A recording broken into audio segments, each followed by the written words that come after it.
कुरमुरे भिजत घालायचे आहे आणि अगदी आगळी वेगळी रेसिपी तुमच्यासोबत पुढे मी शेअर करणार आहे. व्हिडिओला तुम्ही शेवटपर्यंत बघा, तेव्हा तुम्हाला समजेल. चला आता इथे रवा पण भिजत घालायचा आहे. आता 5 वाजलेली होती, संध्याकाळचा चहा पण ठेवलेला आहे. चहा झालेला आहे माझा आणि नंतर आता स्वयंपाकाची तयारी. आता इथे बघा इंद्रायणी तांदूळ मी शिजत ठेवलेला आहे, म्हणजे भात. आणि माझा घरचाच तांदूळ असतो, नेहमी सांगत असते. आणि हा इंद्रायणी तांदूळ मी कधीच ओतून काढत नाही. चला भात पण झालेला आहे. आता वाफण्यासाठी आपण झाकण ठेवू 5 ते 10 मिनटं. चला इथे कणिक घेतलेलं आहे चाळून, त्याच्यामध्ये थोडंसं मीठ घातलं. आता इथे कणिक छान असं मळून घेतलेलं आहे. आता हे गहू माझे घरचेच असतात, खूप छान असतात आणि चपाती पण एवढी छान मऊ लुसलुशीत येते. चला आता इथे बघा 10-15 मिनटं झालेले आहे कणिक मळून. आता इथे आपण लगेच चपात्या पण करून घेऊया, बघू शकता. चला आता ह्या पद्धतीने मी चपाती करत असते. चला आता थोडंसं तेल लावून घेतलं एक साईडनं, नंतर पीठ टाकलं, नंतर परत तेल लावून घेतलं, परत पीठ टाकलेलं आहे, बघू शकता. चला चपाती लाटून घेऊ. आता लाटताना तुम्हाला कळत असेल किती छान सॉफ्ट आपली चपाती होणार आहे.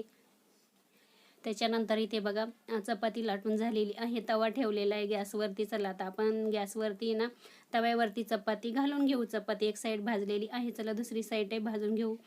त्याच्यानंतर इथे बघू शकता आपली चपाती पण छान अशी मऊ लुसलुशीत आणि खूप छान अशी झालेली आहे. चला सगळ्या चपाती ह्या पद्धतीने मी करून घेते आणि एवढी छान येते, सुगंध पण एवढा सुंदर येतो चपात्या केल्यानंतर. चला आता इथे आपल्या सगळ्या चपात्या छान अशा करून झालेल्या आहे, सॉफ्ट अशा.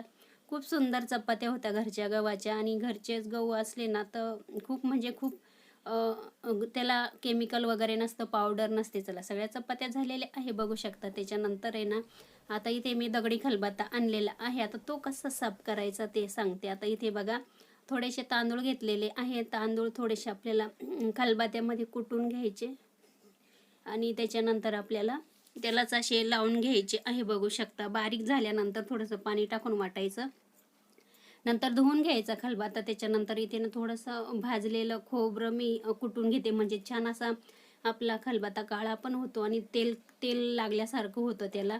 आणि त्याची सगळी कच माती किंवा दगडाची बारीक बारीक माती असते ती संपूर्ण निघून जाते. चला स्वच्छ असा आता परत धुवून घेते मी. इथे सुंदर आपला खलबत्ता बघा वापरण्यासाठी तयार झालेला आहे, बघू शकता. चला आता मी तुम्हाला सांगते. आता इथे बघा 1 वाटी रवा घेतलेला आहे, थोडंसं पाणी घालायचं आणि रवा आपल्याला अर्ध्या तासासाठी भिजत ठेवायचा आहे. त्याच्यानंतर इथे बघा 2 वाटी कुरमुरे घेतलेले आहे, ते पण आपल्याला ना थोडंसं पाणी घालून भिजत टाकायचं आहे. चला आता इथे बघा आणि भिजत टाकल्यानंतर म्हणजे जास्त पण पाणी नाही घालायचं त्याला, थोडंच पाणी घालायचं. चला आता इथे भिजत ठेवते आणि झाकून ठेवते. याचा पुढचा व्हिडिओ तुम्ही बघा, मी याचं काय बनवणार आहे ते. चला